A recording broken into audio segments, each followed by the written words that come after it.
Bismillahirrahmanirrahim, alhamdulillah, wassalatu wassalamu ala rasulillahi wa ba'd.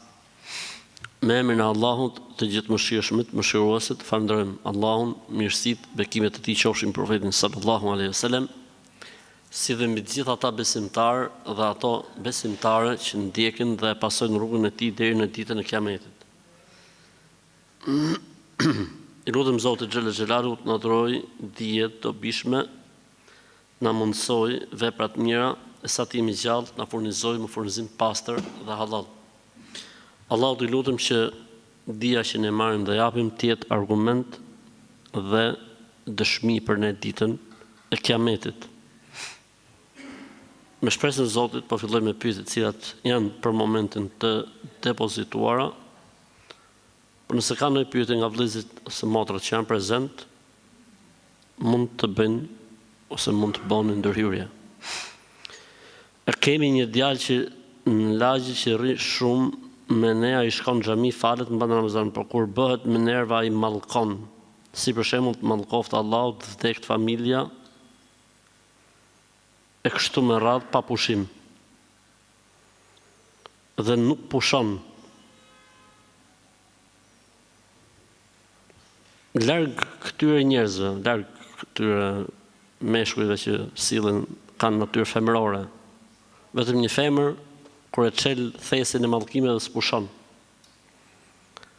Kjo lloj shoqënie, ky lloj njeriu që mallkon pa pushim, për mendimin tim nuk është normal që me pas shok. Ose me këshillu që të heqi dorë, sepse kjo s'është normale, ka thënë pejgamberi sallallahu alaihi wasallam, el-mu'min lejse bil-la'an, besimtari nuk mallkon, hadithi sakt. Kështu që ky njeri I cili, si më thon, mallkon në këtë formë me kallash, breshëri, mallkimesh, ky nuk është normal. Kështu që këshillojeni, nëse heq dorë dhe pendohet dhe se përsërit, okay. E nëse vazhdon në avazin e tij, atëherë më mirë distanconi dhe mos e mbani shok të ngushtë. Pra, nuk po them ta abandononi, nuk po them që të shkëputeni keqësisht prej tij, por nuk më duket njëri normal. Mbaj foton e vajzës që më ka vdekur tek kryt në dhomë. Nuk lejohet që me var fotografi në për muret e shtëpisë, sepse kjo gjë ndalon hyrjen e melajkeve. Mund të mbahen në album, mund të mbahen të ruajtura në celular, pas në cover celularit nuk bën, sepse ti për shembull kur e mban celularin të fikur dhe hapet ajo, wallpaper çka quhet, edhe del, si më thon, fotoja e personit, prap ndalon hyrjen e melajkeve. Kështu që nuk bën një gjë e tillë, nuk bën një gjë e tillë. Punojnë në Gjermani dhe drekën e falin punë, por klientët përdorin alkool në shtëpitë e tyre aty ku unë punoj. A më kuhet namazi, pra më quhet namazi, s'ka lidhje. Pse në ambientin të ku ti falesh mund të ketë alkool, apo mund të ketë harame të tjera, kjo nuk ndikon në saktësinë e namazit. Namazi është I saktë, namazi është I vlefshëm dhe I saktë.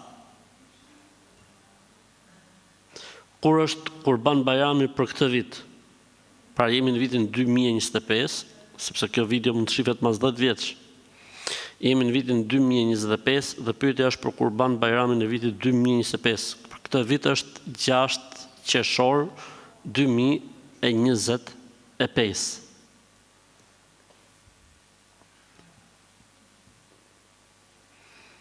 Babai im është në mosh, mirë po e ofendon shumë nënën. Derisa I thot prostitut, kuçk, edhe llafe nga më të këqijat. Nëna për shkak sjelljes të tillë të babait qan, edhe pse është me 9 nipa e mbesa të mrekullueshëm. Vazhdimisht I flasin babait çdo ditë për këtë punë, pa ai ndryshon fare.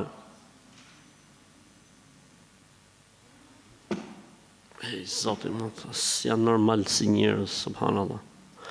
Ju duhet ta këshilloni, detyra juaj është ta këshilloni babën vazhdimisht. Ti mbani qëndrim që mos të sillet në këtë formë me nënën. E nëse nëna e lën babain dhe jeton me ndonjërin për jush që jeni të ndarë për shembull, kjo do të ishte zgjidhja ideale. Pra nëna të shkojë me njërin prej djemve të jetojë, e ta lej babin të shaj muret, të shaj divanet, të shaj lambën, të shaj frigoriferin, derisa në një moment të dytë t'i vinë mend. E kur t'i vinë mend, nona pastaj të vendosi. Me u kthy ose mos me u kthy.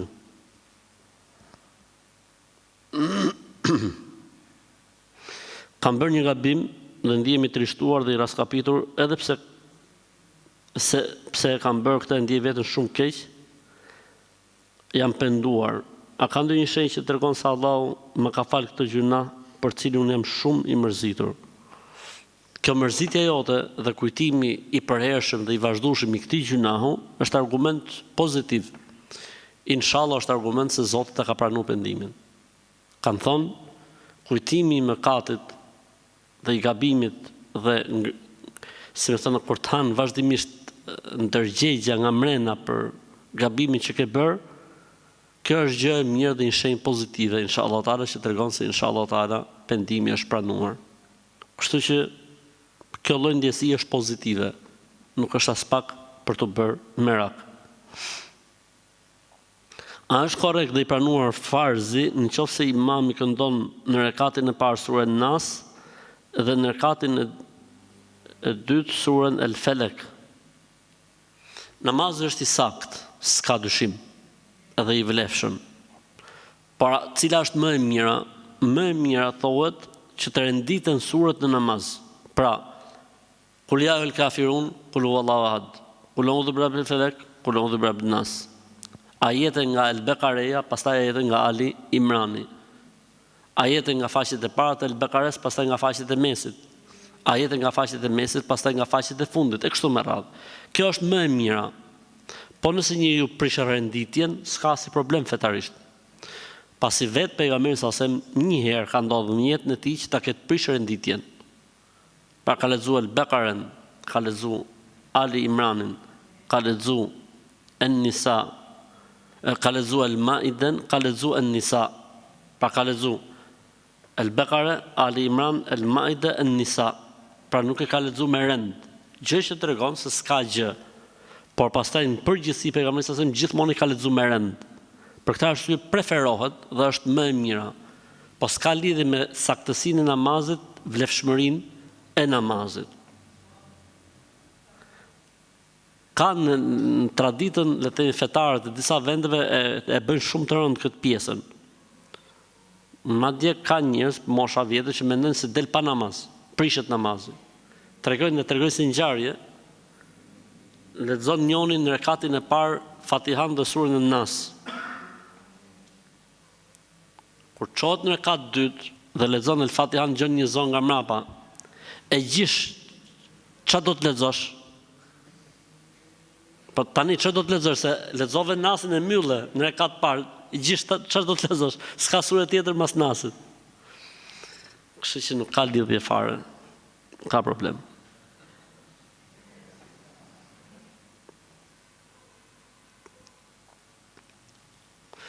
Nëse kam shpifa për përgojuar për ndonjë person kohë më parë dhe tani jam penduar, si të veproja, duhet me ja lyp Allahlikun, por kam frikë mos më hapet ndonjë problem tjetër që t'i tregoj se për çfarë, apo të kërkoj thjesht falje Zotit dhe të bëj dua për personin fjalë.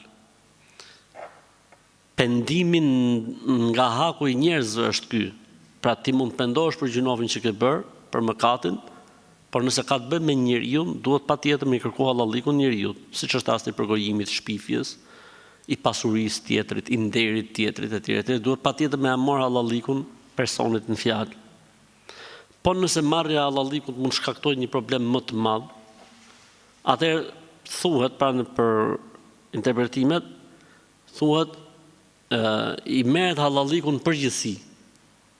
Allah më na bëj halal nëse kemi në hak, nëse kemi bë Një.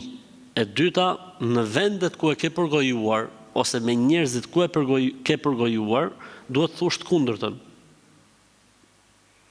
Duhet thush të kundërtën.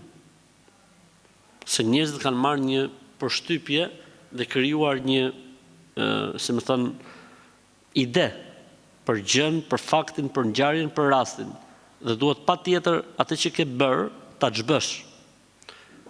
Pra edhe hallalliku nuk është i mjaftueshëm me kërku derisa ta xhbësh dëmin.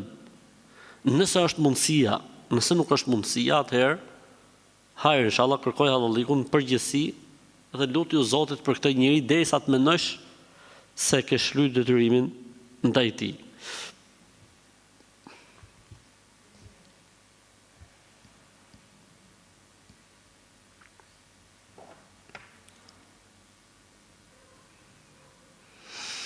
Kam një problem shumë të madh me personin e zemrës me cilin kam një lidhje familjare.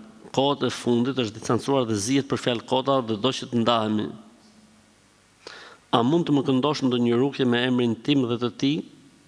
Kjo gjëja nuk funksionon. Pra unë personit që ka bërë pyetjen, ja kam kthyer përgjigjen privat, po duhet e kam sjell si pyetje për të marrë mësim. Nuk funksionon dhe nuk ekziston ti bësh dikujt të rukje apo kënim pa qenë prezent personi. Thot jap emrin tim dhe emrin e personit na këno, na bëj rukje. Si ti bëj rukje unë emrave?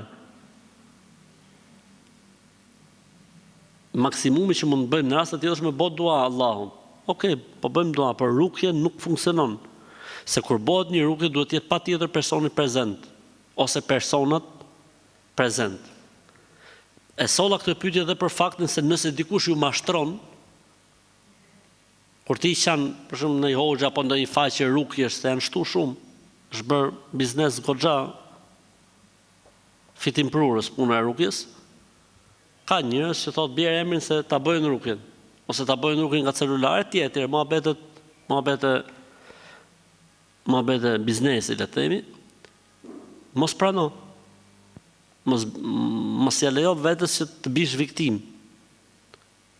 Pra nëse dikush thotë sill emrin se të bëj rukje, mos prano. Sill lekët se ta bëjnë rukjen, po si puna atij muhabetit atëherë që i merrte lekët njerëzve se shehu atje në Jordani i djeg magjit, i përvelon. Ti në Shqipni shehu në Jordani. Prandaj duhet me qenë kujdesshëm dhe vigjilent. Nuk bën dobi, nuk është interesant që njeriu të bjerë viktim apo, domethënë, të tregohet kaq naiv. Për këto janë çështje të cilat janë rrahur kush disa herë dhe njeriu ose muslimani duhet të jetë vigjilent, nuk duhet bjerë në gracka të tilla.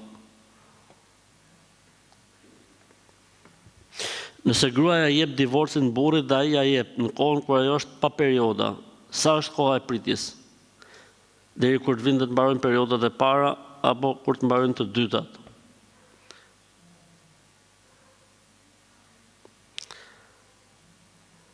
Normalisht që ka një lloj divorci që quhet divorci khulr.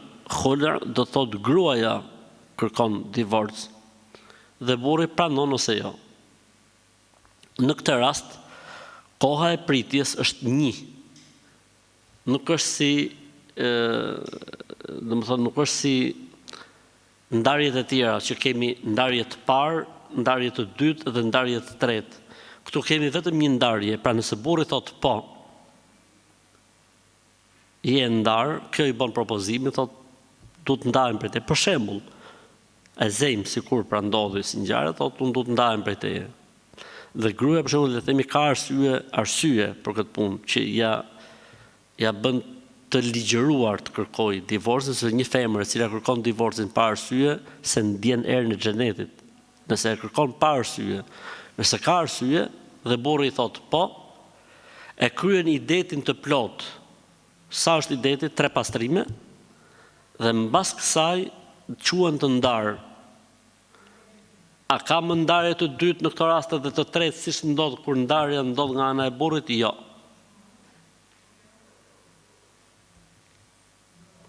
Ndërsa nëse ndarja ndodh nga burri, që quhet talak, kemi ndarje të parë, pritje.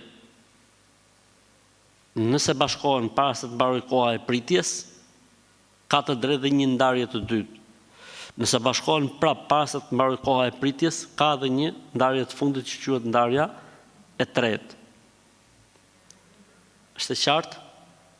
Pra në rastin kur ndarjen e kërkon femra, ka vetëm një pritje, dhe këta quhen të ndarë, mbaroi historia mes këtyre dy personave, ndërsa në rastin e ndarjes nga ana e burrit kemi tre herë mundësi për të bashkuar, kurse këtu mbaron, mbyllet gjithçka.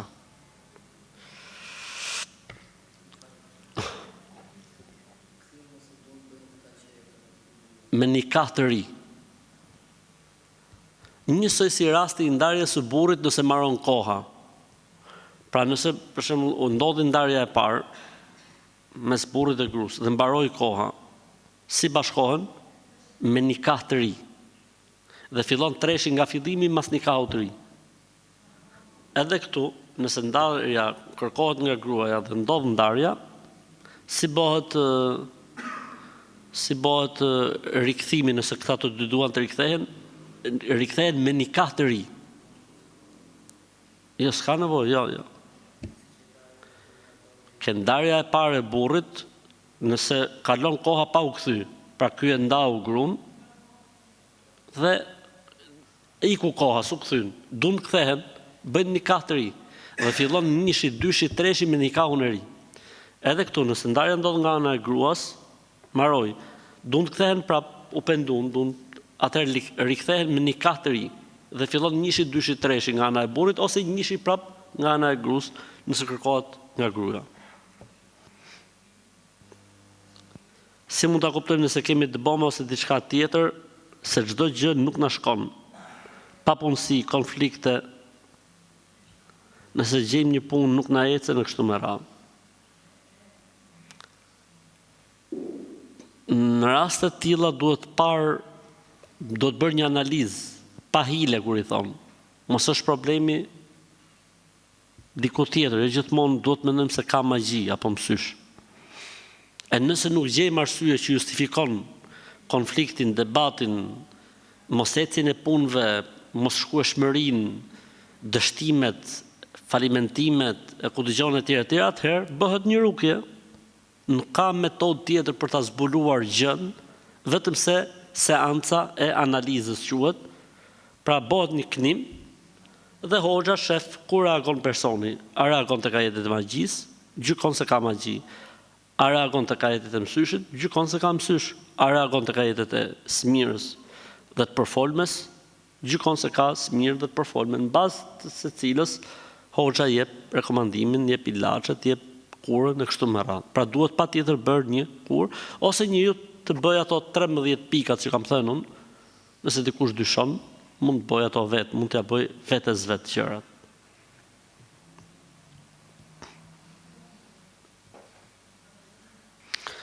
Hoxh, transplanti i mitrës në islam është i lejuar. Ne kemi thënë dhe herë tjetër, në momentin që ka organe riprodhuese, siç është rasti i vezoreve tek femra apo i testikujve tek meshkujt, nuk lejohet. Nuk lejohet sepse transmetohen edhe ato, si thon, genet e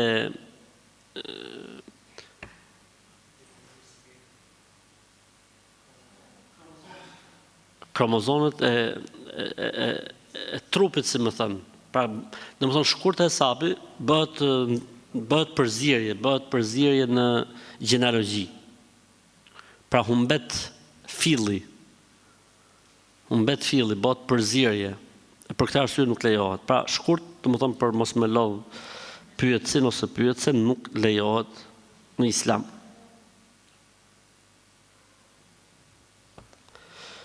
Jam nën e kaq fëmijëve dhe tani jemi duke pritur 2 binjak. Deshta me të vetë, pra me të pyet sa e kam sprovë për Allahut që po pres 2 binjak, sepse tek familja e burrit nuk ka pas ndonjëherë binjak, as tek familja jon nuk ka pas ndonjëherë binjak. Dhe shumë njerëz po më thonë se është sprov. Është bekim prej Allahut. Pse sprov? Pse po ju dënon Zoti juve? Ç'a keni bëju? Përkundrazi, sa i thon 1 në 2. Me i gjujt me 2. Është mashallah.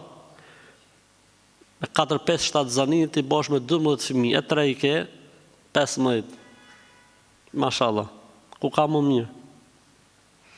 Kështu që stresit zero, ka thonë ai miku jon.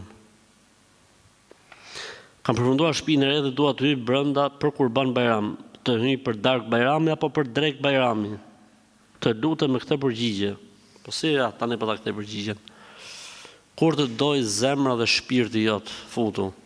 Për dark, për mëngjes, për drek, i ditë para, 5 ditë para, mes 2 bajrameve, i çik para 2 bajrameve, pak mas 2 bajrameve. S'ka asnjë lloj problemi, s'ka asnjë lloj problemi. Nëna ime nuk din as shkrim as lexim, por ka shumë dëshirë të lexoj Kur'an. A bën të bëj unë të lexoj për nënën? Jo. Khatmen nëna në këtë rast mund ta bëj me surë që din. Mësoj nonës kul huwallahu, mund të duhet ekstremi 1 javë që ta mësoj. Dhe nona sa herë që lexon 3 herë kul huwallahu i quhet khatme. Dhe forma e dytë e khatmes është khatmeja me dëgjim. Pra çdo ditë i vendos nonës 1 ose 2 xhuze. Dhe nona çdo muaj ose çdo 2 javë bën një khatme dëgjimi. Khatmeja është 2 llojesh. Khatmeja e leximit nga ana e personit dhe khatmeja e dëgjimit. Pra mund të dëgjosh. Dhe ajo është një lloj khatmeje. Nuk është si khatmeja e leximit, po si rastin fjalë vlen.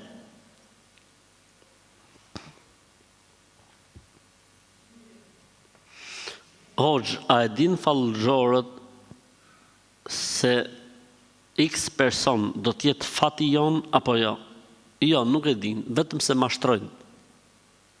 Dhe sa dashuri dhe fejesa janë prish, se kanë pyet këta fallxorët ose fallxoret, ose gjoja shehelerët, që gjoja dim dhe zbulojnë të ardhmen, edhe i ka thonë ai ose ajo, ose shkëlqësia e tij, ose shkëlqësia e saj, ky nuk është fati jot, dhe është prish fejesa. Pra, më këmbës të shejtanit, më këmbës të djallit në tokë që flasin, në gajb, flasin për të ardhmen. Kështu që larg këtyre njerëzve se janë dreqër me fytyra njerëzish.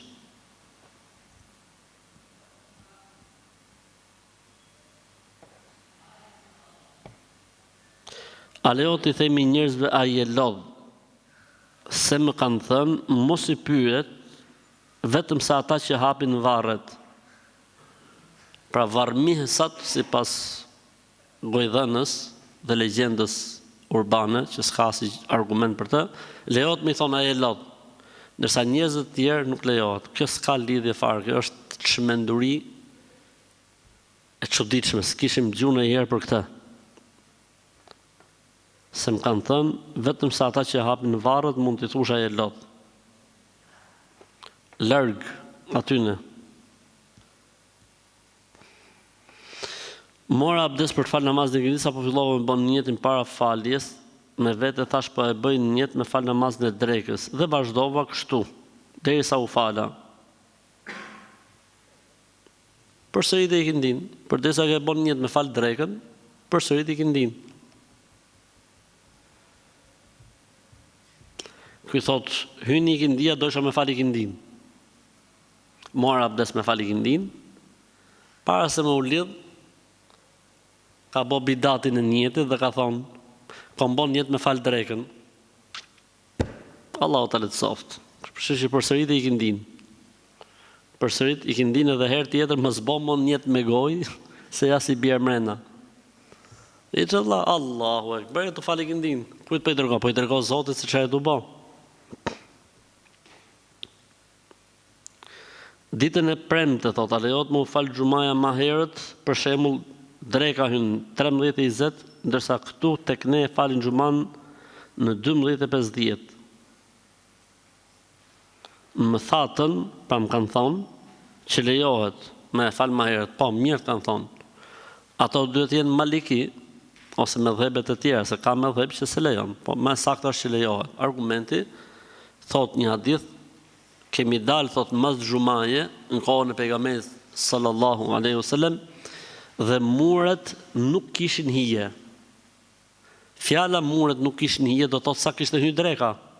Do më thonë, ishte majt hutbja, ishte fal xhumaja dhe s'kishte hije. I bjerë që t'jetë fal xhumaja para kohës së kalendarit, që ose do themi me kalendar sot.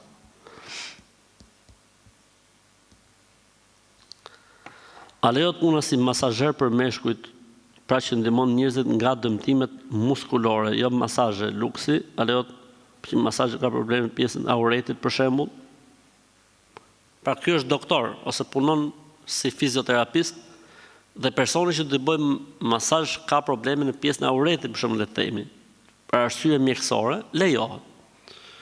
Për arsye mjekësore lejohet, por duke qenë i veshur me doreza.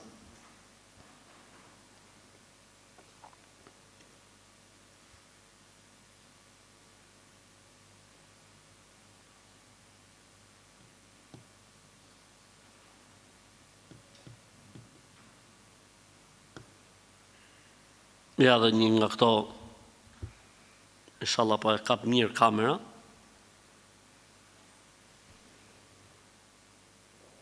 Kapi? Një faqe.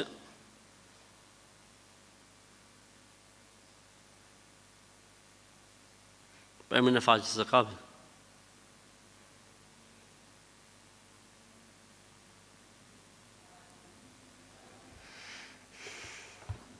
Thot, sura e Yasin është një nga surat më të fuqishme që ndihmon në lehtësimin e ngushtësisë në gjoks, nervozimit dhe ndjejave të shqetësimit psikologjik për shkak të sëmundjes. Lexojen ato 3 herë para gjumit. Sura e Yasin lexohen mbi ujë, pi pak për ati dhe fërkon fytyrë, kokë dhe gjoks. Është një nga gjërat më të mira që dagëzoj shpirtin, dashuroj atë që ka shqetësuar vëllezër. Vazhdo ta bësh këtë çdo natë dhe do të gjesh mirësi, dobi dhe lumturinë vëllezër. S'ka argument. Nuk ka argument.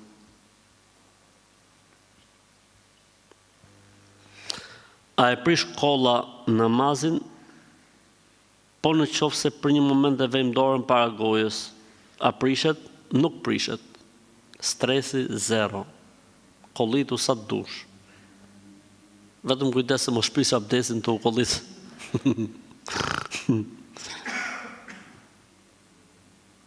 Kujdes se mos prish abdesin.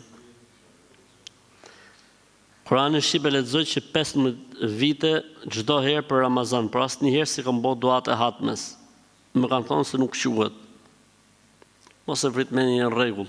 Edhe po s'bëre dua në hatmes, s'ka lidhje, se ekziston në fen ton diçka që quhet duaja e hatmes. Por është transmetuar se sahabët kur mbaroshin Kur'anin bëshin një dua me familjarët, kështu që stresi zero.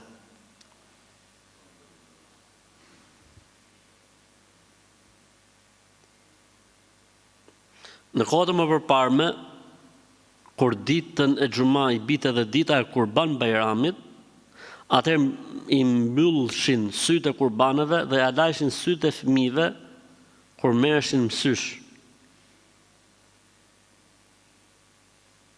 Edhe herë, kur ditën e xhuma, faktikisht duhet thoshte kur dita e xhuma, kur ditën e xhuma, pra kur dita e xhuma i bie dita e Kurban Bajramit, pra është njëkohësisht dhe ditë Kurban Bajrami, atëherë i mbylldhshin me dhë ka shkruajtur ky, pra mbyllnin, ka për qëllim mbyllnin syt e kurbanëve, dhe u alajshin syt, pra ju alanin syt fëmijëve kur u mershin mësysh, pra çka kanë ndodhur?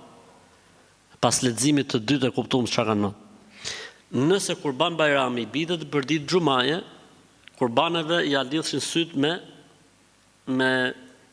ç'a quhet kjo? Me leck. I bëshin kurbanë si ninxhat. Dhe pastaj ja hishin këtë leckën që kanë lidhur kurbanin, edhe e leshin anash.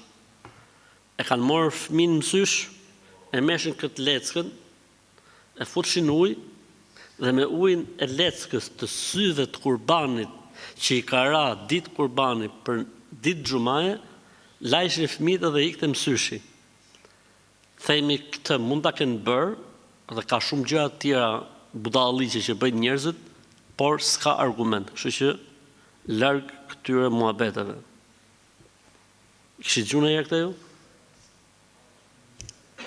A lejohet bastin loj futbolli, ekipi ka për qëllim që lojën pagun sallën ku luajmë. Pra, si pagun s'lejohet, është bixhoz.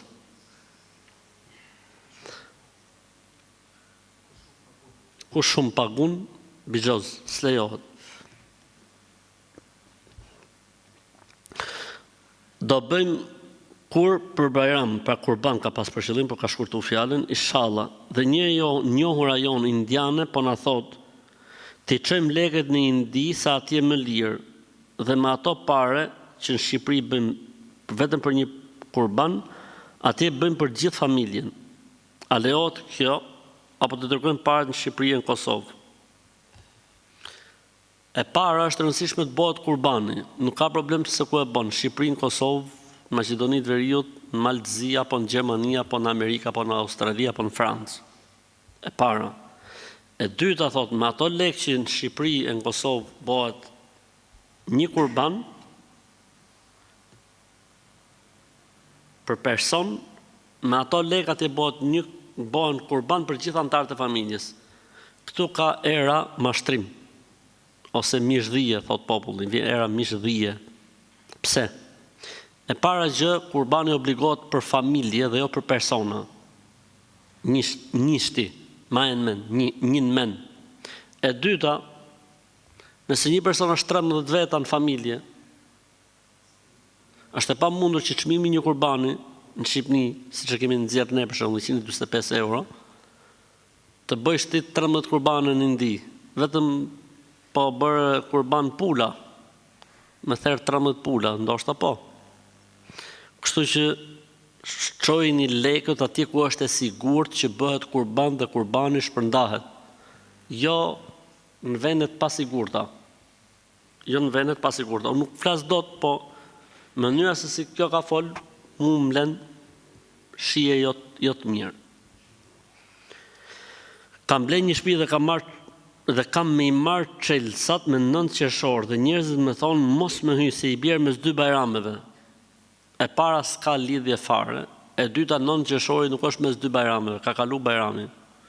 Bajrami është me 6 qershor 2025, kështu që stresit zero. E para s'ka lidhje me fenë e Zotit, e dyta thuj këty në xhahilave që është mas bajrami. Ej Zot, na falo Allah.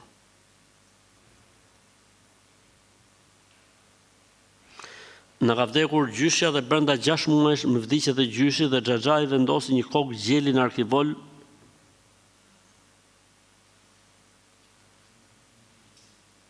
dhe sheqer dhe oriz. Kur mbarun shtatat u kthym sërish tek varrezat.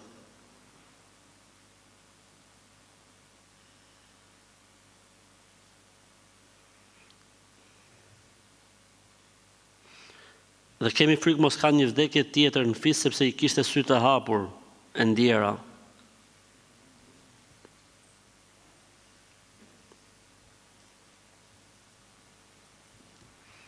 Ka dhe i problem, thotë kam dhe babën smur dhe më ka thonë që do të vdes. Vdekja dhe jeta është në dorë të Zotit, Zoti e menaxhon.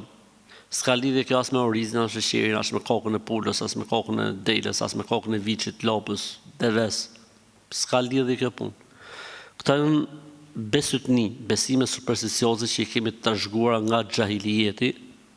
E çudia e madhe njerëzit s'dinë si të falen, si të luten gjëra që janë nga feja, ndërkohë që trashëgojnë kështu lloj gjëra që s'kan asnjë lloj origjine nga feja dhe besimi. Kështu që në punë të Zotit, çfarë të shkruajë Zoti do të ndodhi, kokat e gjelave dhe të pulave nuk ruajnë e nuk devijojnë, as nuk e trembin me lekun e vdekjes. Nëse është tis me ja marr shpirtin dikujt, jo kokë gjeli me fut aty, po me fut kokë macje, ai ka për të ardhur.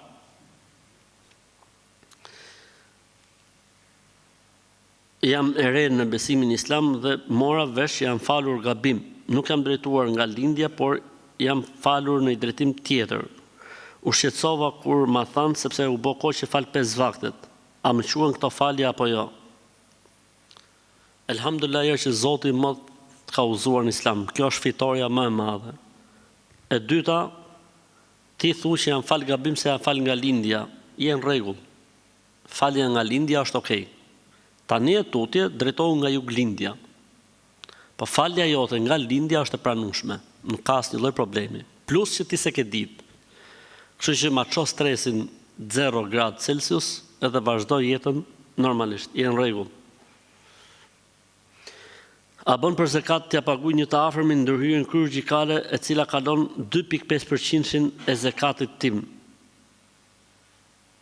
Po, lejohet. Edhe pse pagun më shumë se sa obligimi i zekatit për një të afërmin tënd i cili nuk ka mundësi të bëjë ndërhyrje, je okay te Allahu xhallal xhelalu. Merr 2 sevape, sevapin se të nxjerr zekatin dhe sevapin që po man gjakun tat dhe të afërmin tënd. A ban më u fal kur të hin dreka, a me prit dej thirrët ezanin në xhami se tek ne i thrasin ezanet nëpër xhami në një orë fikse. Jo, mund të falet dreka sa hyn koha. Nuk është kusht me prit të thirrët ezanin nëpër xhamia nëse falesh në shtëpi ose në punë. E nëse falesh në xhami, falu siç falen gjithë njerëzit. Falu siç falen gjithë njerëzit. Përveç se nëse shkon përpara, falesh edhe ikën, s'ka problem.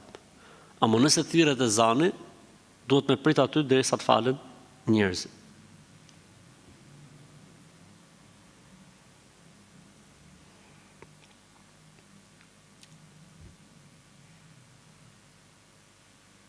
Thot, nëse jemi vetëm në shtëpi, a është e detyrueshme ta themi ikametin? Ikameti është vajxhib me u thonë, por nuk është në mendimin më të saktë, se ka mendim që thotë është sunet. Po nëse nuk thuhet, namazi është i saktë. Namazi është i saktë. Ka një mendim që thotë është sunet, i fortë, ka një mendim që thotë është sunet, ka një mendim që thotë është i pëlqyeshëm, dhe ka mendim që thotë është vajxhib, detyrë. Më e sakta është që është detyrë me u thonë, po namazi është i saktë edhe nëse nuk thuhet. Pra nëse dikush lidhet Allahu Ekber pa thirrë ikametin, namazi është i saktë. Ky ka bërë gabimin e mos thirrjes së ikametit, por namazi është i saktë.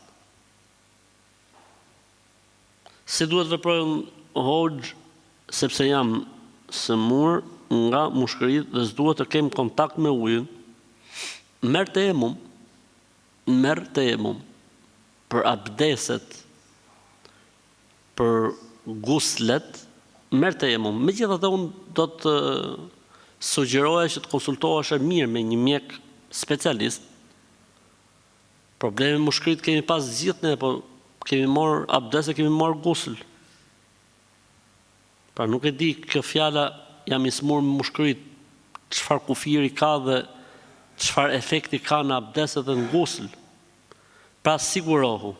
Pra kur një mjek thotë, kështu gjej dhe i mjek tjetër, shif mos ka një mjek muslimon që falet dhe ka një alternativë për situata të tilla, mos kalo deri në këtë ekstrem. Shko ke Ibrahimi, pyetje Ibrahimin, mos t'jep në një mendim tjetër. Ka thonë gjyshja jeme me dvet. Pra gjyshja i ka thonë që këtë më pyesi mu. A bën me prej një kurban për shpirt gjyshit tem, pra burrit gjyshes, dhe për vllat të vetin. Nëse theret ky kurbani për të shpërndar për të varfrit, që sevapi i shpërndarjes mishit shkojë për shpirtin e gjyshit dhe për shpirtin e vllait gjyshes, lejohet. Nërsa kurban për të vdekurit nuk theret. Amo nëse theret me këtë kuptim, që po e therim këtë kurban, që t'i shkoj sevapi, s'ka si lloj problemi. Pra sevapi i shpërndarjes mishit si sadaka, t'i shkoj gjyshit vdekur apo vllait gjyshes, pra s'ka dajës, nuk ka si lloj problemi. A lejohet ngrënia e mishit të pulës nga skara, pra zgari themi ne kënej, ku është pjek më herët mishi i derrit? Jo, nuk lejohet, absolutisht. duhet të jenë 2 zgara veç e veç, ose ajo zgarë të jetë lartë, të jetë dizvektuar, të jetë pastruar, që mos ketë mbetën të asgjë, dhe mbi të mund vendoset mishi halal.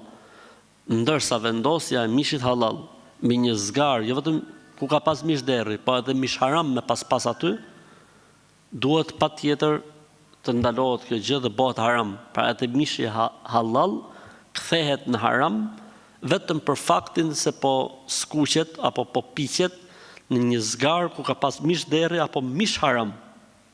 Jo vetëm mish derri, edhe nëse mish haram ka pas aty, zbon.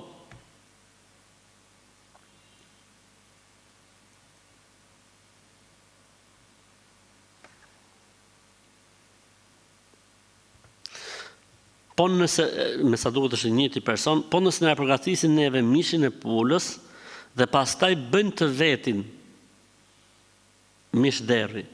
Nëse ne jemi të parë dhe zgarë është e pastër dhe bëjnë mishin ton halal, dhe pastaj ato bëjnë mishin haram e kundërta asaj që përmendëm pak më përpara, s'ka problem, në rregull. Nuk ka problem. Pra nëse zgarë është e pastër dhe si fillin përdoret për ne për mishin halal, dhe pastaj ato të njëjtën zgarë përdoren, s'ka lidhje për çfarë përdoren ata më pas.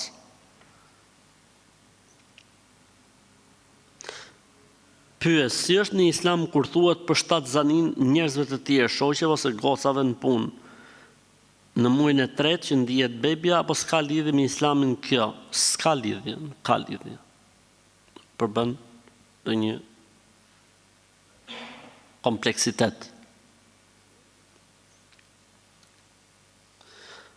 Në muajin e sa mund të agjërojë një grua 7 zën që ta di po munde. Thot mu po munde. Nëse gruaja 7 zën agjëron, dhe agjërimi nuk i sjell kompleksitete për 7 zanin, shqetësime, mund të agjërojë, edhe pse është në muajin e parë, edhe pse është në dytin, edhe pse është në tretin, edhe pse është në katërtin, edhe pse është në pestin, edhe pse është në gjashtin, edhe pse është në shtatin, edhe pse është në tetin, edhe pse është në nëntin. S'ka lidhje muaji. Gruaja 7 zën ka të drejtë mos ta agjërojë. Kjo është pika bazë. Ka të drejtë mos ta agjërojë. Edhe nëse është në muaj të parë, 2, 3, 4, 5, 6, 7, 8, 9, ka drejtë mos ta agjërojë iku. Po nëse do më agjëru, ka drejtë ta agjërojë. Kur si derisa nuk i sjell shqetësim, kompleksitet, agjërimi për veten, për shnetin e saj, apo për shnetin e foshnjës së embrionit, i lejohet asaj ta agjërojë ose të mos agjërojë. Po si ja bëj për këto ditë, agjëro më vonë, nuk ka problem.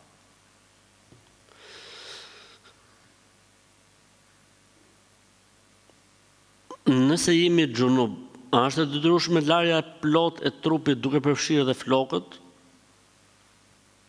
Se nga njëherë nuk po mundem me i pastru dhe po mikin namazet. Larja gusël nuk quhet, nëse nuk lahet koka me gjithë flokët. S'ka lidhje, s'ka pse të ikin namazet. Nuk ka pse të ikin namazet. Nuk ka asnjë lloj lidhje. Po lave kokën, ç'a lidhje ka? Ç'a ndodh po të lajsh kokën? Nuk quhet gusli nëse nuk lahet gjithë trupi.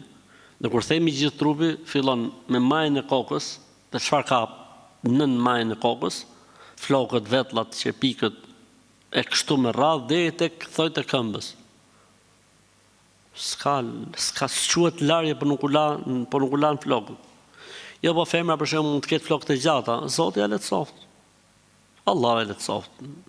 S'ka tolerancë për mos larje flokësh. Në qoftë se i ka greshet, mund të hedhë ujë sipër kokës, pa u obliguar që të zgjidh greshetin. Po që duhet të larë koka, duhet të larë koka. S'ka lidhje.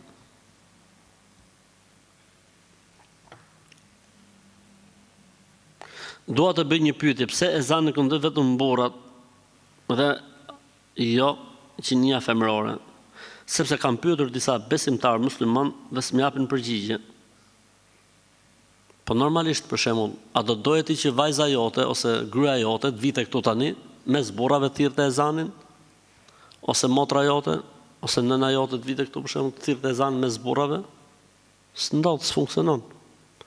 Islami me të gjitha orientimet që ka pas në raport me femrën ka qenë mbrojtja, ruajtja, mbrojtja e saj nga shqetësimet e kështu me radhë. Për këtë arsye nuk ndodh. Një, pra për të mbrojtur femrën, për ta ruajtur atë. E dyta se do të shkaktonte, le të themi, do të shkaktonte, domethënë ngacmim, le të themi, për meshkujt. E treta, nëse do ishte një femër muezine, po kur është më të përmueshme, si lejohet, çfarë do të bëjshim? Do të deshim të kërkojshim muezin me qira. Part-time. Po pse, se muezinja është me ato të vetat. Kështu që nuk ekziston kjo gjëja, pra ezani është për burrat, dhe ezanin e thrasin burrat, dhe ikametin e thrasin burrat, imam futen burrat, khutbe mbajnë burrat. Mund të bëhen gratë imame nëse janë vetëm gra. Mund të thrasin gratë ikametin nëse janë vetëm gra. Ndërsa ezan e khutbe bëjnë vetëm burrat. Edhe imamlik, në qoftë se bëhet fjalë që tjetë xhamat meshkujsh apo i përzier meshkuj dhe femra. Që ata besimtarët musliman nuk e di, atë janë përgjigja se janë përgjigja, ata kanë ndonë do të përgjigjen apo jo, po kështu funksionon ligji i Zotit, kështu funksionon. Ligji i Allahut kështu funksionon. Nuk ka ndodhur që në kohën e pejgamberit sallallahu alaihi wasallam ta kenë thirrë ndonjëherë ezanin gratë, e kanë thirrë ezanin vetëm burrat. A kam të saktë namaz sabat nëse ja kam nisë më u fal 15 minuta para lindjes diellit, shumë të saktë e ke. E rëndësishme është mos tjetë në lindje të diellit e pas.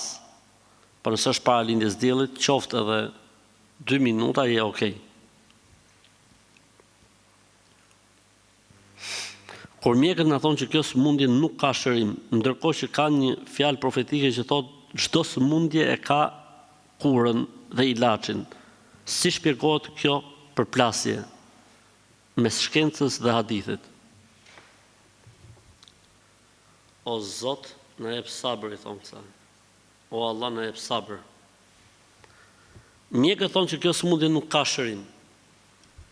Po kur i gjehet shërimi mas 10 vjeç, mas 20 vjeç, mas 100 vjeç, mjekët gjykojnë për dijet dhe për njohuritë që kanë.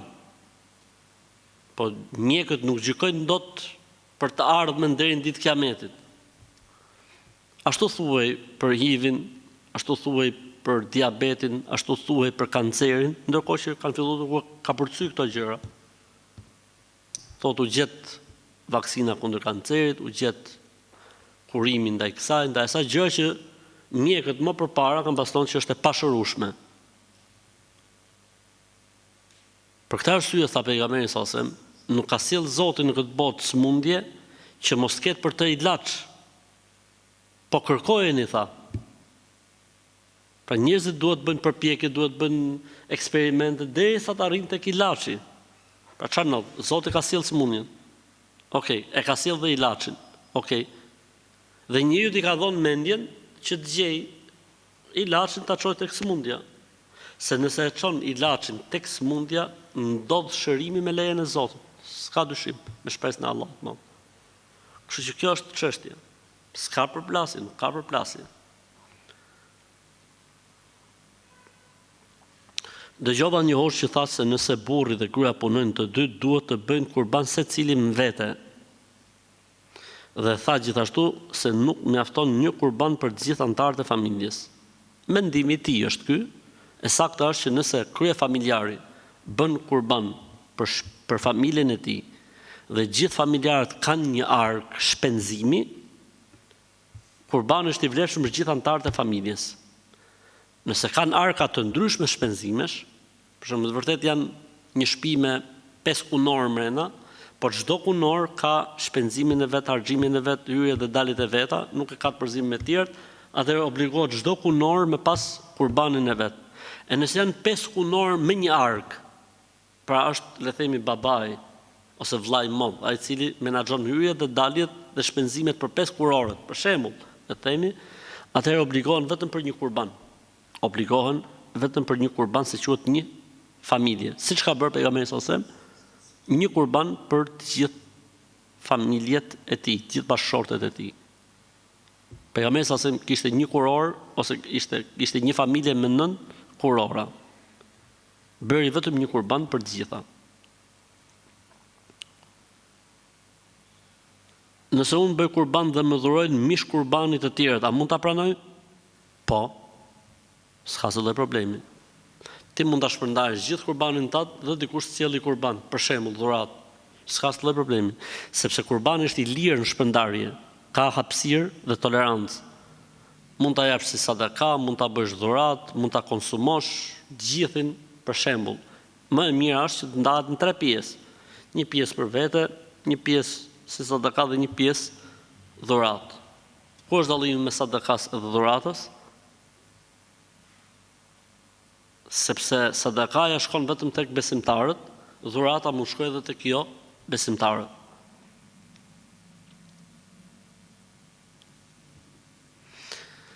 A lejohet të jap mish nga kurbani im komshies së krishterë? Lejohet. Inshallah bëhet kjo sebeb për ta afruar. A mund ta fali vitrin një rekat për një periudhë kohe pasi acia është vonë dhe sabahu herët dhe lodhemi gjatë ditës? Lejohet, nuk ka asnjë problemi. Ose unë do të sugjeroja një zgjidhje më interesante, që është falja e vitrit para gjumit. S'kepse me fal një rekat, po fale para gjumit.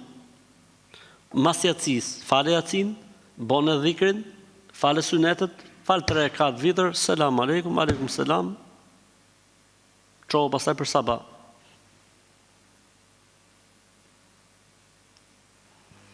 A i lejohet mashkullit që të falet me kanatiere? Lejohet, por nuk është e pëlqyeshme një gjë e tillë, është e urryer. Mos të falet ndonjëri për jush duke i pas shpatullat e zbuluara. Kur janë kushtet dhe mundësit, se kur nuk janë kushtet nuk ka problem fetarisht që burri të falet edhe pa gjë fare në supe, namazi është i saktë dhe i vlefshëm. E përderisa janë kushtet dhe mundësit, s'ka pse të falet me krah të zbuluara. Kanatierja është 2 llojesh faktikisht. Kanatiere me kështu të holla, si quhet kjo? Me rripat holl, kjo është për cilin po flas. Nëse i ka rripat e trash, kanatiere që është deri këtu, s'ka problem. Nëse është me rripat holl, është problem. E nëse është bluze, pastaj s'ka asnjë lloj problemi fetarisht. Nëse i frym ujit për dikën dhe e pi dikush tjetër pa dashje, a është keq? S'ka lidhje fare. Ai është ujë me Kur'an. E piu ky për cilin ti e këndove, apo e piu fëmia, apo komshiu, apo erdhi dikush dhe nuk e ditë dhe e piu këtu, s'ka asnjë lloj problemi, asnjë lloj problemi. Pyes nga që namatet e orarit të puna dhe i pushimit, po kaluam gjys orshin kur të vi më vonë që mos të ri gjatë pas punës që të zëvendësoj, ka raste që kaloj pas dikujt ose ndonjë shoqi që çekon dhe unë nuk çekoj në pushim. Dhe këtë e bëjnë edhe të tjerë që të kuptohemi, nuk jam vetëm unë që e bëj tek puna. A lejohet ky lloj manovrimi? Jo, nuk lejohet. Haram. Ky është rasti i vjedhjes në punë. Nuk lejohet, përderisa pushimi është gjysore, nuk lejohet me te i kalu. Nuk lejohet me te i kalu. Është haram. Kështu që nëse e te i kalon, boje mas orarit punës, si që keni rregullin e punës. Se bëj vetëm mund, thotë kjo, ka dhe tjerë, ose ai. S'ka lidhje, inshallah e bëjnë gjithë bota. Harami është haram, edhe nëse e bëjnë gjithë njerëzimi. Kështu që nuk lejohet. Allahu ta lehtësoft. A na lejohet kur jemi xhunub të themi bismillahil la yadurru ma ismihi shay'un fil ardi wala fis sama'i wa huwa as-sami'ul 'alim? Lejohet. Çdo lloj dhikri, edhe pse jemi xhunub, lejohet, nuk ka asnjë problemi. A lejohet thënia e surës El Felek dhe Nas gjithashtu kur jemi xhunub? Lejohet, në mendimin më të saktë, nuk ka asnjë lloj problemi, sidomos kur është pjesë e dhikrit, me niyetin e dhikrit. Një robi im më thot, mos u laj pas akşamit se zbon. Thuj ati robit tat, futi i tas lalt me pak krip. Në t'i boj mirë, inshallah. A lejohet falet namazin në sauna ose në hamam në të cilin nuk ka banjo? Lejohet, nuk ka asë dhe problem, po si mund falet namazin aty? Rahman Rahim Maliki Yawmiddin. Të marë frymë kështu, në sauna. Dhe që të thotë sauna, më falë në sauna? Në që është sauna e fikur, po. Po sauna në punë të falësh? Zotin më. Nërsa në hamam, këto hamamet e më dhenja kështu, lejohet, po. Mirë është që tjetë një vend normal. Nuk e di pse ne kemi shumë qirë këtë abstraktizmin. Mendojmë gjonat më interesante që mund të funksionojnë. Është që se këmë thonë, a lejohet më falë në teleferik? Pse la falu kur së presë që ka teleferiku? Jo, më ekstrem. A lejohet më falë në sauna? Aty është temperatura 78. Nuk e di, se di. Kjo të tregon që kemi mendje pjellore si popull. Fantazinë e kemi të zhvilluar shumë. E kam në lidhje me një pyetje në lidhje me kurbanin. A ka problem nëse qingji që thejmë është pa brirë, pra është shut, ne i themi shyt këne nga nahit tona, lejohet, nuk ka asë dhe problemi, s'është e thonë më asë kund që tjetë me brirë. Pastaj pa brirë, nuk ka dalë kotë. Pa brirë jem bret, pa brirë. Pa brirë është dhe moda, tha. Që nuk ka lidhje fare. Nuk ka lidhje fare.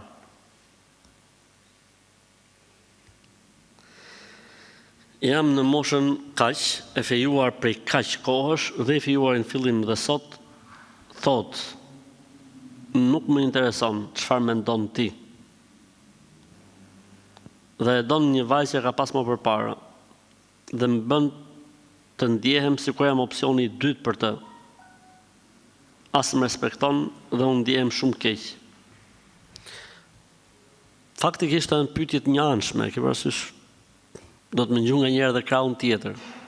Se si është puna e rëndësishme, unë mendoj që duhet më ul dhe me i qartësu ca gjëra. Nuk bën kështu mjegull me ec. Pra, je e fejuar, do të thotë që ti mund të ulesh dhe të bësh muhabet. Hajde këtu Zenel, ulet Zeneli për para teje. Orë Zenel, 1, 2, 3, 4, 5, 6, 7, kështu nuk, sepse jeta bashkërtore, themi ne fillon këtu në këtë botë, mund zgjasë 60, mund zgjasë 70, mund zgjasë 80 vjet, do të vazhdojsh të në xhenet pastaj me të njëjtin burr, me Zenelin, ose me Hasanin, ose me Hysenin. Do të jetë njëjti kallup. Kështu që më mirë ulu, me të dhe thuja, disi është puna, unë kështu nuk ndjehem mirë. Momente që ti thua, mos më interesot çfarë mendon ti. As të interesot çfarë mendoj unë, selam aleikum. Shtrëngoj dorën Zenelit, selam aleikum, aleikum selam. Ose Baftjarit, ose Hasanit, ose Eduardit, Edmondit, se pos i ngeli atri Zeneli. Nuk kemi gjë me emrin, është shembull, kot. Qështë momente që burri thot, mu nuk më intereson çfarë mendon ti. Se unë jam ai që vendos tu edhe s'më intereson çfarë mendon ti, për mendimin tim, qofse është i tillë dhe jeni akoma në fejes, selam aleikum, aleikum selam. Sepse nuk është normal. Ti je në fejes koha më e bukur, më e mirë që kanë një çunë dhe i gosë me njëri tjetrin. Që nuk duhet njët kjo gjuhë fare, duhet jetë vetëm gjuha e trëndafilave, e luleve, e zemrave, e puthjeve, sepse presupozot që t'jetë bërë një kahu. Kështu që qenë këto muhabete, s'më intereson mu çfarë mendon ti. Mirë ma herën e parë, pa e përtypin, pa herën e dytë, për e thjerë, herën e tretë prap, as t'i intereson, selam aleikum. Hec. Inshallah gjen në një insan që si nuk i bën përshtypje kjo pjesa se çfarë mendon burri, se çfarë mendon gruaja, që si intereson burrit se çfarë mendon gruaja, ndoshta ky avdalli mund ta gjejë një femër të tillë që e duron dhe e përtyp këtë pjesë. Po që nuk është normale, nuk është normale. Nëse kjo është e saktë, unë vallaj do të thojsha më mirë selam aleikum.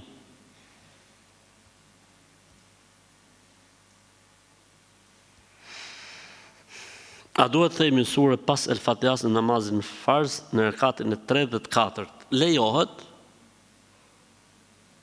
Lejohet, por zakonisht nuk bëhet, por nëse e bën dikush nuk ka problem fetarisht.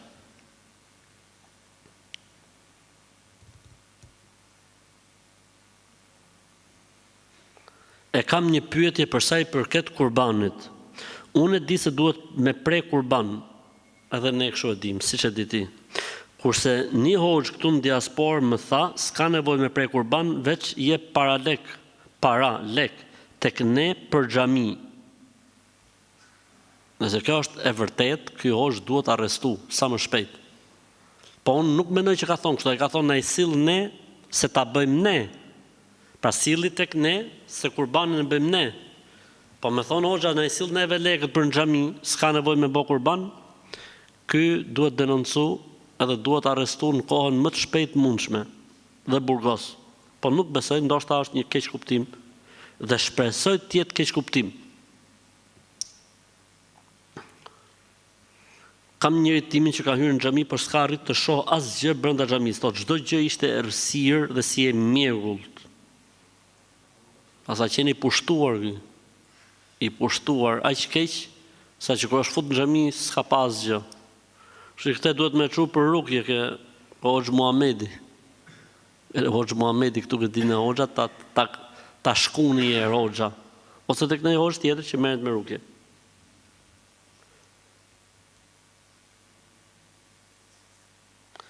Kam agjuar disa ditë, jam fillestare, por si kam plotësuar vitin tjetër, dhe agjërova ca ditë prap këtë vit. A më janë quajtur? Hajde më përdesa e fillestare, Zoti ta lehtësoft, çfarë them. Ca ditë nga viti tjetër dhe ca ditë nga ky vit. A më janë quajtur? Zoti është i mëshirshëm. Zoti është i mëshirshëm. Inshallah vjen dita që agjeron gjithë Ramazanin tamam, s'ke nevojë me bë kështu pyetje zhdrështira, që s'ka hoxh në botë që ti merr përsipër. A është e vërtet që për ditën e Shën Gjergjit ne muslimanët nuk duhet të gatojmë grosh?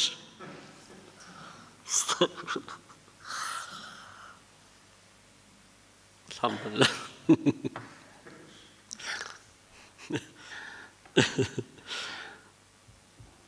Me sa duket, ta që ja kanë thonë këtë fjalë duhet të jenë ambientalist. Si mos shkaktojnë probleme në atmosferë.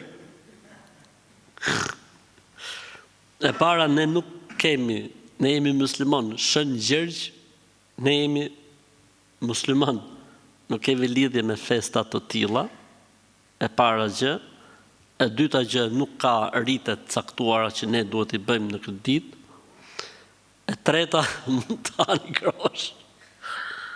Mund të hani grosh për ditë Shën Gjergji, për ditë Shën Gjergji, t'ja luni. Alhamdulillah. Kam një pyetje, pse njifen, pra pse numërohen, të spit 33 herë, çfarë do thotë ky numër? Kjo është njësoj që më thonë, pse falet sabahu 2 rekat, çfarë do thotë 2 për sabah? Pse dreka 4, pse pikërisht 4 dreka, dhe jo 8, jo 3? Pse është lënë akshomi për 3? Kjo pyetje kështu është, njësoj si këto. Pse 33? Zoti ka dashur që ne ta përmendim atë 33, 34, 33, 33, 33, 1, 10, 10, 10, 11, 11, 11 ose 25, 25, 25, 25, 25. Këto janë format e dhikrit përmendjes Zotit mbas namaz. Pra njëse se ku thush, pse njifen të spit, për shembull ai lloji 25, pse pikërisht 25? Dhe jo 26 ose 24. Pse 33? A mund nuhatet diçka? Ndoshta, mund nuhatet ajo që mosha gjenetive do të jetë 33 vjeç. Mund, po s'ka argument. Interesante është, po s'ka argument.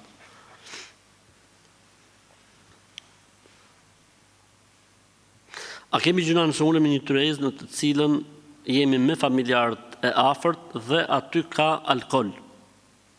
Po, kemi gjuna. Kemi gjuna. Nuk bën më ullë në një tavolinë ku ka alkool. Po nëse ulemi, s'ke dal nga feja, jo, po, thjesht është gjuna, është gabim.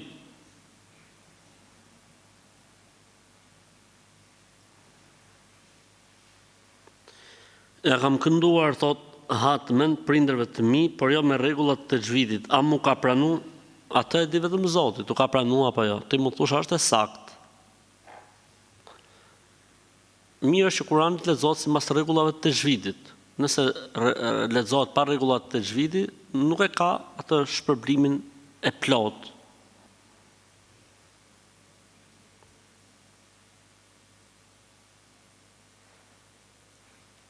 Dashi i kurbanit, a duhet të ndahet nga kopeja që të jetë i dëlirë e të jetë i pastër?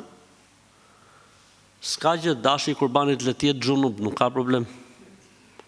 Mund të jetë dhe xhunub dashi i kurbanit, nuk ka problem. S'ka si problem. Nuk është kusht të jetë i pastër. Mund të jetë edhe sa ka marru punë.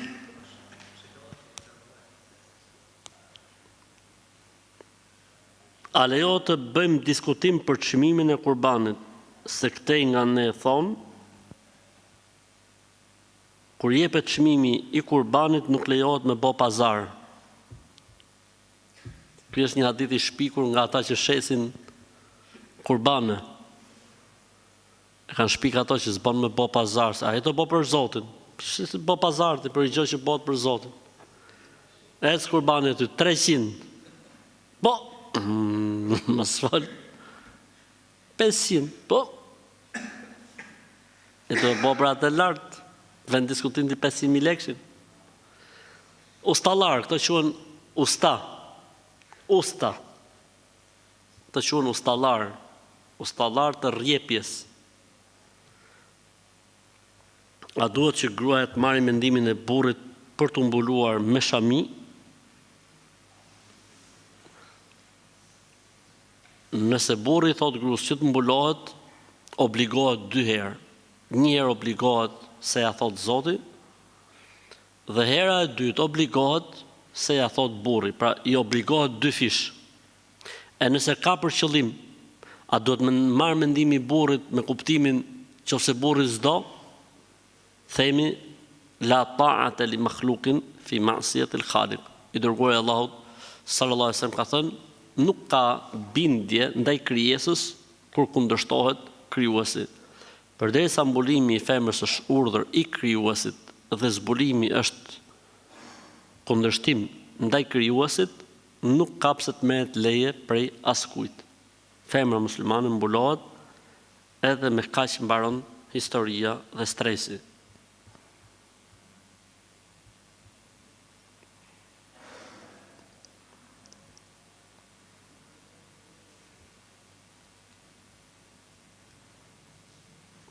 Nëse femra muslimane shkon në haxh dhe nuk pastrohet para se të kthehet nga haxhi për sa i përket tawafit. Motrat besimtare që janë në haxh dhe ndodh që janë me periodat për sa i përket tawafit të haxhit, edhe nëse shkojnë në Medinë mas haxhit, mund vinë për ta bërë tawafin e haxhit. Po mirë, nëse nuk del koha për shembull, nuk del koha. Pra edhe kur shkojnë në Medinë nuk del koha. Pra llogaritet koha nuk pastrohen. Këtu kemi 2 mendime. një mendim thot udhton dhe kthehet në vendin e saj, dhe ajo është në ihram, s'ka dal nga ihrami. Dhe vjen kur t'i jepet mundësia, bën tawafin e haxhit, po mund bëj dhe i umre me atë sebeb edhe e kryn. Bën tawafin e haxhit edhe sajin. Dhe mendimi tjetër që thotë jo, nuk ka pse me e vështirësu situatën kaq shumë, në këtë rast merr tejemum, siç ndodh me rastet e namazit kur s'mund përdori ujin, merr tejemum, edhe bën tawafin me tejemum, edhe sajin me tejemum dhe e mbyll me kaq. Dhe ky inshallah taala është mendimi më i saktë dhe më i drejtë.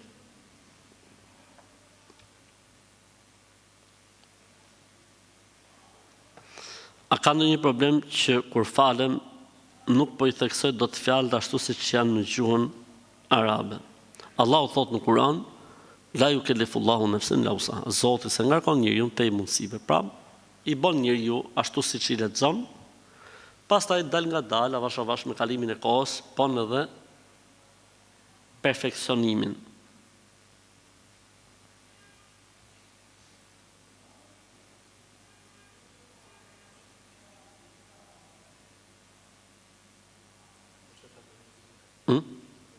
Po, vetëm shife këtë si pyetje, nuk e dija e kap.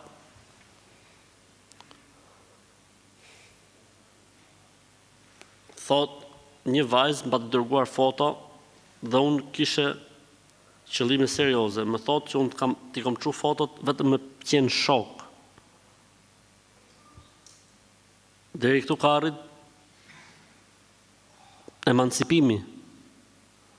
Komunikon një femër me një çun, ndrojnë fotot, në fund fare thot, jam unë për shoqni më u bë shok. Kjo gjë nuk ekziston në fen tonë në Islam. Se qysh në fillim ka nis në haram. Se kuptoj. Nuk e kuptoj dhe nuk e di se ku po shkojnë me këto lloj gjërash. Subhanallah, në fen ton, vlerësimi i femrës, përveç fesë, besimit dhe edukatës është tek nderi i saj. E nuk bën që femra të lozi me këto gjëra. As mashkulli, po sidomos femra. Ku ka shoqni, po bëjmë muhabet, a?